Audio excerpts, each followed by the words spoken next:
Ce podcast est généré automatiquement à partir de sources publiques. Bonne écoute. Bonjour à toutes et à tous et bienvenue dans Piste ouverte. Aujourd'hui, nous plongeons au cœur d'une actualité qui secoue le monde du sport automobile français. La Fédération française du sport automobile, la FFSA, est en pleine tourmente. Des accusations graves de gouvernance opaque et illégale ont été portées par nul autre que son propre président. C'est une situation inédite et préoccupante qui soulève de nombreuses questions sur la gestion et l'avenir de cette institution clé. C'est une nouvelle qui surprend et inquiète, en effet. Quand le dirigeant lui-même dénonce de telles pratiques au sein de sa propre organisation, on ne peut que s'interroger sur l'ampleur du problème. Qu'est-ce qui se passe exactement au sein de cette fédération ? En substance, c'est une véritable crise qui agite la FFSA. Le président actuel, Pierre Gosselin, a publiquement dénoncé un système de gouvernance qu'il qualifie d'opaque et d'illégal. Ces accusations ne sont pas restées lettre morte, puisqu'il a agi concrètement en portant plainte et en saisissant directement le ministère des Sports. Nous parlons donc d'un clash ouvert, d'un rififi qui éclate au grand jour et de turbulences majeures au sein de l'organisation. C'est une démarche forte de la part d'un président en exercice. Cela signifie qu'il y a des désaccords profonds et une situation interne jugée suffisamment grave pour qu'il prenne de telles mesures. Mais concrètement, qu'entend-on par gouvernance opaque et illégale dans ce contexte ? Sans entrer dans les détails des accusations spécifiques qui sont désormais entre les mains de la justice et du ministère, ces termes suggèrent un manque de transparence dans les prises de décision, des potentielles irrégularités dans la gestion ou le fonctionnement des instances de la fédération. Une gouvernance opaque implique que les informations ne sont pas facilement accessibles ou compréhensibles, tandis qu'une gouvernance illégale irait jusqu'à enfreindre les cadres législatifs ou réglementaires en vigueur. C'est une distinction importante. Et le fait que ces allégations proviennent du sommet même de la fédération leur donne un poids considérable. Cela ne peut pas être pris à la légère. Absolument. La gravité de la situation est accentuée par la position de l'accusateur. Ce n'est pas une critique externe, mais une alerte lancée de l'intérieur, par la personne même censée garantir la bonne marche de l'institution.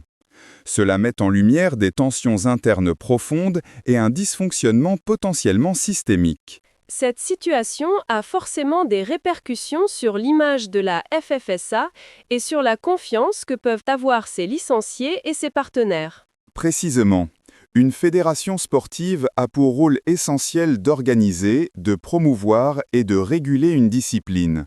Elle est garante de l'éthique sportive, de la sécurité des pratiquants, de la formation des jeunes talents et de la représentation de son sport tant au niveau national qu'international.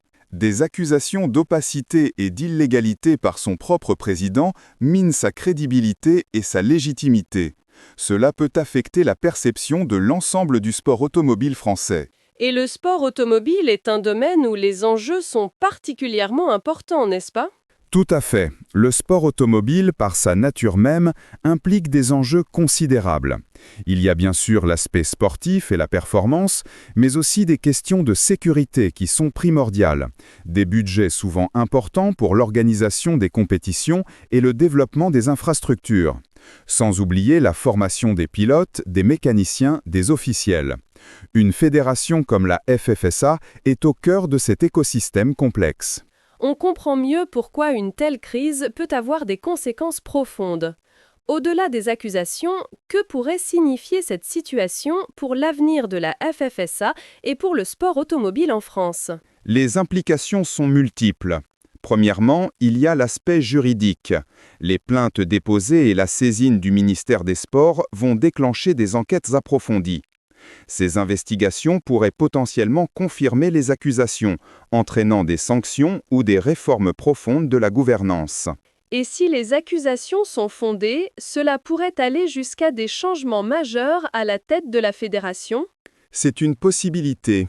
Si des irrégularités sont avérées, cela pourrait mener à des démissions, des révocations ou même à la mise sous tutelle de la fédération par le ministère des Sports, le temps de rétablir une gestion saine et transparente. L'objectif serait de restaurer la confiance et d'assurer la continuité des missions de la fédération. Pour les milliers de licenciés, les clubs, les organisateurs d'événements, c'est une période d'incertitude. Comment cela pourrait-il les affecter ? L'incertitude est, en effet, le mot-clé. Les clubs et les licenciés dépendent de la fédération pour l'organisation des championnats, la délivrance des licences, le respect des règles techniques et sportives.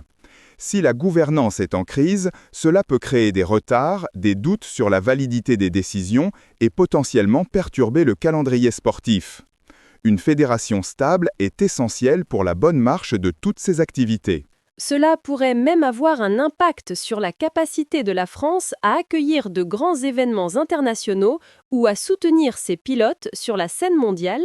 C'est un risque. Une fédération en crise, dont la légitimité est questionnée, pourrait voir sa capacité à représenter efficacement le sport automobile français à l'international affaiblie. Les partenaires, qu'ils soient institutionnels ou privés, pourraient aussi se montrer plus prudents face à une institution dont la gestion est mise en cause. La crédibilité est un capital précieux, difficile à reconstruire une fois entamé. C'est une situation délicate. On imagine que le ministère des Sports ne restera pas inactif face à de telles allégations. Absolument. La saisine du ministère des Sports est une étape cruciale. Le ministère a un rôle de tutelle sur les fédérations sportives agréées. Il est chargé de veiller au respect des lois et règlements et à la bonne utilisation des fonds publics. Sa réaction sera déterminante pour la suite des événements.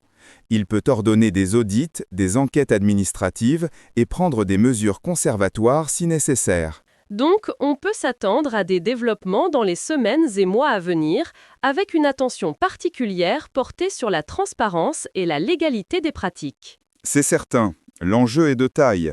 Il s'agit de préserver l'intégrité du sport automobile français. Une fédération saine et bien gérée est fondamentale pour le développement des talents, l'attractivité des compétitions et la passion des pratiquants et des fans.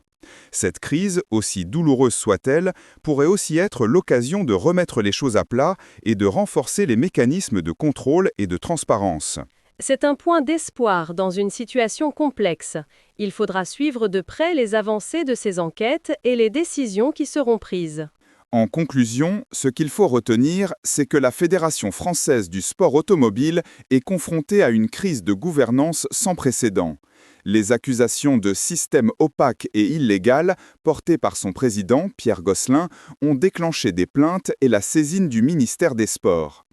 Cette situation pose des questions fondamentales sur la transparence, la légalité et la bonne gestion d'une fédération sportive, avec des implications potentielles pour l'ensemble du sport automobile français.